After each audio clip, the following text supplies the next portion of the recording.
হর মহাদেব। বন্ধুরা, তোমরা কি সবাই জানো কেন শ্রাবণ মাসটি এত প্রিয় মহাদেবের কাছে? তাহলে আসো আজ জেনে নেওয়া যাক কেন এত প্রিয় শ্রাবণ মাসটি। কারণ শ্রাবণ মাসেই প্রথম সমুদ্র মন্থন হয়েছিল। সমুদ্র মন্থন হয় রাক্ষস এবং দেবতাদের মধ্যে। সেখান থেকে যাবতীয় জিনিস বিভাজন হয় দুই বনের মাঝখানে, এবং সেখানে যখন হালাহাল বিষ আবির্ভূত হয়, সেখানে কেউ ছিল না এই ত্রিভুবনে গ্রহণ করবার মতন।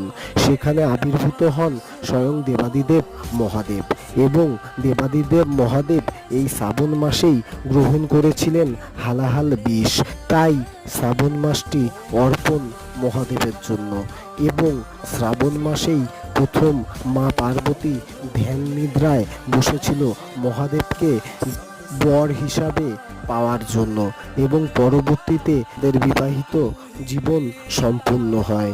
এবং শ্রাবণ মাসেই প্রথম দেবাদিদেব মহাদেব তার শ্বশুরবাড়িতে আসেন, এবং মান্যতা আছে যে প্রতি বছর পৃথিবীলোকে তিনি আবির্ভূত হন। তো আজ জানা গেল দেবাদিদেব মহাদেবের এই মহিমা। যদি আমার কোথাও ভুল ত্রুটি হয়ে থাকে তাহলে মহাদেবের তুচ্ছ ভক্ত হিসাবে আমাকে ক্ষমা করবেন। হর হর মহাদেব, হর হর কাল ভৈরব।